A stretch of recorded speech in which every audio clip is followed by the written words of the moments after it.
NTV కార్యాలయంలో పోలీసులు దౌర్జన్యం చేశారు. సెక్యూరిటీని తోసేసి ఎన్టీవీ ఆఫీసులోకి చొచ్చుకొచ్చారు పోలీసులు. సెర్చ్ వారెంట్ లేకుండానే ఎన్టీవీ కార్యాలయంలో పోలీసులు సోదాలు చేశారు. ఎన్టీవీ కార్యాలయంలోని కంప్యూటర్లు సీజ్ చేస్తామని పోలీసులు బెదిరించారు. సర్వర్ రూమ్ను సీజ్ చేస్తామంటూ వార్నింగ్ ఇచ్చారు. ఎడిటర్ ఎవరు, ఎడిటర్ క్యాబిన్ ఎక్కడా అంటూ చొచ్చుకొచ్చారు. చెప్పకుంటే మిమ్మల్ని అరెస్ట్ చేసి తీసుకెళ్తామంటూ కనిపించిన ప్రతి ఉద్యోగిని బెదిరించారు పోలీసులు. సర్చ్ వారెంట్ ఉందా అని అడగగానే ఎన్టీవీ ఆఫీస్ నుంచి హడావిడిగా బయటకు వెళ్లిపోయారు పోలీసులు.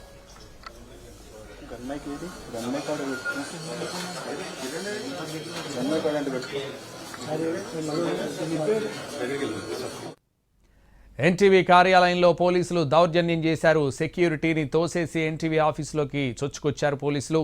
సెర్చ్ వారెంట్ లేకుండానే ఎన్టీవీ కార్యాలయంలో పోలీసులు సోదాలు చేశారు. ఎన్టీవీ కార్యాలయంలోని కంప్యూటర్లు సీజ్ చేస్తామంటూ పోలీసులు బెదిరించారు. సర్వర్ రూమ్ను సీజ్ చేస్తామంటూ వార్నింగ్ ఇచ్చారు. సెర్చ్ వారెంట్ ఎక్కడా అని అడిగితే పోలీసులు ఎన్టీవీ ఆఫీస్ నుంచి బయటకు వెళ్లిపోయారు. ఇదే విషయానికి సంబంధించి మరింత సమాచారం మా ప్రతినిధి రాజు లైవ్లో అందిస్తారు. రాజు. సంతోష్, ఎన్టీవీ కార్యాలయంపై దాంతోపాటు ఎన్టీవీ ఉద్యోగులపై తెలంగాణ పోలీసులు చేసినటువంటి దాడుల పట్ల ఒక తెలుగు రాష్ట్రాల్లోనే కాదు, ఏకంగా దేశ రాజధాని ఢిల్లీలో కూడా చర్చ మొదలైంది. ఎందుకంటే ఎన్టీవీ ఎన్నో ఏళ్లుగా ప్రసారం చేస్తున్నటువంటి ప్రతి వార్తకు కూడా ఖచ్చితమైనటువంటి ఒక నమ్మకం అనేది ఉందనేది ప్రజలందరికీ తెలుసు. దానికి అనుగుణంగానే పెద్ద ఎత్తున ఆ ఎన్టీవీ వీక్షకులు కూడా ఉన్నారు. ఇప్పటికే ప్రతి ఒక్కరూ ఈ అంశాన్ని ఖండిస్తున్నారు. పార్టీలకు అతీతంగా రాజకీయ పార్టీలు ఖండిస్తుండగా జర్నలిస్టు సంఘాలు సైతం రోడ్డెక్కుతున్నటువంటి పరిస్థితి కనిపిస్తుంది. అయితే ఎన్టీవీ ప్రసారం చేసినటువంటి వార్త విషయంలో తెలంగాణ పోలీసులు అవలంబిస్తున్నటువంటి తీరుపైన ఏకంగా కాంగ్రెస్ హైకమాండ్ సైతం దృష్టి సారించినట్టుగా తెలుస్తుంది. ప్రస్తుతం నేను AICC head quarters Indira Bhavan లో ఉన్నాను. ఇందిరా భవన్ లో ప్రత్యేకంగా ఒక ఐటీ సెల్ కూడా ఉంటుంది. ఐటీ సెల్ దేశవ్యాప్తంగా ఉన్నటువంటి నేషనల్ ఛానల్స్ తో పాటు రీజనల్ ఛానల్స్ కూడా ఎప్పటికప్పుడు ఫాలో అవుతుంటారు. ఏ రాష్ట్రంలో ఏం జరుగుతుందనేది ఎప్పటికప్పుడు వాళ్ళు పరిశీలిస్తూనే ఉంటారు. అయితే ఎందుకు ఈ సమాచారం తెలిసినప్పటికీ కూడా ఎందుకు ఎటువంటి నోటీసులు ఇవ్వకుండా, అంటే ఎన్టీవీ పైన జరుగుతున్నటువంటి ఈ చర్యలకు సంబంధించినటువంటి అంశంలో ఇప్పుడు ప్రస్తుతం మనం చూస్తున్నాము. ఇప్పుడే వంశీ చందర్ రెడ్డి తెలంగాణకు సంబంధించినటువంటి నేత, ప్రస్తుతం ఏఐసిసిలో కీలక నేతగా ఆయన వ్యవహరిస్తున్నారు. సో ఇటువంటి పరిస్థితుల్లో ఎన్టీవీ పైన విచారణ జరపాల్సి వస్తే అక్కడ ఉన్నటువంటి ఆ స్టాఫ్ కు నోటీసులు ఇవ్వాలి, వాళ్ళని పిలవాలి. అంటే ఢిల్లీ స్థాయిలో మనం చూస్తూనే ఉన్నాము. ఈడీ గాని సిబిఐ గాని ఏదైనా కేసులో విచారణ జరపాల్సి వస్తే ఖచ్చితంగా వాళ్ళకు నోటీసులు ఇస్తారు. పలానా రోజు మీరు రావాలని చెప్పి పెద్ద పెద్ద స్కాముల్లో సైతం నోటీసులు ఇచ్చి విచారణ జరుపుతున్నటువంటి పరిస్థితి ఉంది. కానీ ఇప్పుడు ఎన్టీవీ చేసినటువంటి తప్పేంటి, ఎన్టీవీని ఎందుకు టార్గెట్ చేస్తున్నారు పోలీసులు అంటూ పెద్ద ఎత్తున చర్చ మొదలైంది.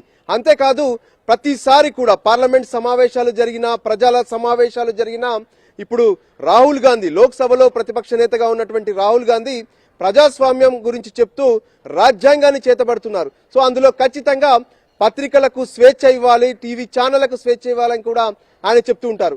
మరి అలాంటిది తమ పార్టీ అధికారంలో ఉన్నటువంటి తెలంగాణలో ప్రస్తుతం జరుగుతున్నటువంటి పరిస్థితులు ఏంటి అనే దాని మీద కూడా ఫోకస్ అయితే పెట్టారు. ముఖ్యంగా తెలంగాణకు సంబంధించినటువంటి పలువురు ప్రజా సంఘాల నేతలు, మేధావులు వీళ్ళందరూ కూడా ఇప్పటికే రాహుల్ గాంధీకి ట్వీట్ల ద్వారా, మెసేజ్ల ద్వారా తెలంగాణలో ప్రస్తుతం ఎన్టీవీ పైన జరుగుతున్నటువంటి దాడుల విషయాన్ని కూడా చేరవేశారు. అంతేకాదు కేసీ వేణుగోపాల్ కూడా ఈ సమాచారం అందింది. సో ఇప్పుడు హైకమాండ్ లో కొంత కీలకంగా ఈ చర్చ జరుగుతుంది. అంటే ఏదైనా సమస్య తలెత్తినప్పుడు, ఆ వార్త వచ్చినప్పుడు ఆ వార్తలో నిజమేంటి, వాస్తవాలేంటి అనే అంశం పైన ముందుగా ప్రభుత్వం ఇన్సైడ్ గా ఒక విచారణ అనేది జరుగుతుంది. సో అలాంటిది కాకుండా ఏకంగా జర్నలిస్టులను అరెస్ట్ చేయడం, అది పండుగ వేళ, అంటే సంక్రాంతి వచ్చిందంటే చాలు తెలుగు రాష్ట్రాల్లో ఇది పెద్ద ఎత్తున సంబరాలు. కానీ ఆ సంబరాల సమయంలో జర్నలిస్టులను పోలీస్ స్టేషన్లకు తీసుకెళ్తారా అంటూ కూడా ఇప్పుడు ఆందోళన వ్యక్తమవుతుంది. దానికి అనుగుణంగానే NTV input editor Donthu Ramesh ను అర్ధరాత్రి అరెస్ట్ చేశారు.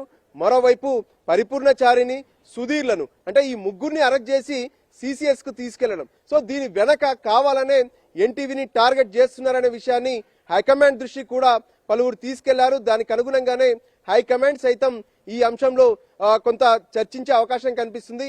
ఎందుకంటే పత్రికా స్వేచ్ఛ పైన ఖచ్చితంగా కాంగ్రెస్ నమ్మకం ఉందని చెప్తున్నారు. ప్రతిసారి రాజ్యాంగ పుస్తకాన్ని రాహుల్ గాంధీ చేతిలో పట్టుకొని మాట్లాడుతున్నటువంటి పరిస్థితులు కూడా కనిపిస్తున్నాయి. సో ఆ రాజ్యాంగాన్ని ఎందుకు తెలంగాణలో అమలు చేయట్లేదు? సో ఎన్టీవీని ఎందుకు ఇంత టార్గెట్ చేస్తున్నారు? అంటే వాళ్ళ ముగ్గురిని అరెస్ట్ చేయడమే కాదు, మళ్ళీ అంటే గత 2 రోజుల క్రితం ఏ విధంగానైతే ఎన్టీవీ పైన సోదాలు చేసినటువంటి పోలీసులు మళ్ళీ ఈరోజు ఎన్టీవీ కార్యాలయానికి రావడం, ఎన్టీవీ కార్యాలయంలో ఏకంగా సర్వర్నే లాక్ చేస్తాము, తీసుకెళ్తామని చెప్పినటువంటి పరిస్థితి ఉంది. సో ప్రతి ఒక్కరూ దీన్ని గమనిస్తున్నారు. ఖచ్చితంగా ఇది తెలంగాణ పోలీసుల విషయంలో మాత్రం ప్రజలంతా సీరియస్ అవుతున్నారు. అదే అంశం ఇప్పుడు ఢిల్లీలో సైతం ఆ టాపిక్ గా మారుతుంది. ఎందుకంటే పెద్ద పెద్ద కేసుల్లో పోలీసులు ఎందుకు ఇలా స్పందించరు, వెంటనే అక్కడికి ఎందుకు చేరుకోరు? ఏకంగా క్లూస్ టీమును పిలిచి మీరు సర్వర్ను తీసుకెళ్ళండి అని చెప్పి ఆ పోలీస్ అధికారి ఆదేశాలు ఇస్తున్నారు. అంటే ఎలా టార్గెట్ చేస్తున్నారు అనేది ఇక్కడ మనకు స్పష్టంగా అర్థమవుతుంది. సో ప్రొసీజర్ ప్రకారం నిజంగా మీరు విచారణ జరపాలనుకుంటే నోటీసులు ఇవ్వాలి. సిట్ అధికారులు కానీ ఏ అధికారులు అయినా సరే నోటీసులు ఇచ్చి ఆ నోటీసుల ప్రకారం వాళ్ళను పిలిచి పలానా సమయానికి రండి అని చెప్పి అప్పుడు విచారణ జరపాల్సినటువంటి అవసరం ఉంది. రాత్రికి రాత్రి అంటే ఇన్పుటేటర్ దొంతు రమేష్ తన సతీమణితో కలిసి ఊరెళ్తుంటే ఎయిర్పోర్ట్ లో అరెస్ట్ చేస్తారు. మరోపక్క పరిపూర్ణచారి కావచ్చు, సిద్ధిర్ కావచ్చు, తమ విధులు పూర్తి చేసుకొని ఇంటికి వెళ్ళినటువంటి ఆ జర్నలిస్టులు తమ ఇంట్లో అప్పుడే భోజనం చేస్తున్నారు, ఆ పిల్లలతో కలిసి ఉన్నారు. సో వాళ్ళను బెదిరించి వాళ్ళను ఇంట్లో సోదాలు చేసి వాళ్ళను పట్టుకెళ్ళినటువంటి పరిస్థితి కనిపిస్తుంది. సో ఖచ్చితంగా ఇది ప్రతి ఒక్కరు గమనిస్తున్నారు. ప్రజలే కాదు, పార్టీలే కాదు, ఏకంగా కాంగ్రెస్ హైకమాండ్ కూడా ఈ విషయాన్ని గమనిస్తున్నారు. ప్రతి ఒక్కరు ఖండిస్తున్నటువంటి పరిస్థితి కూడా కనిపిస్తుంది. సంతోష్.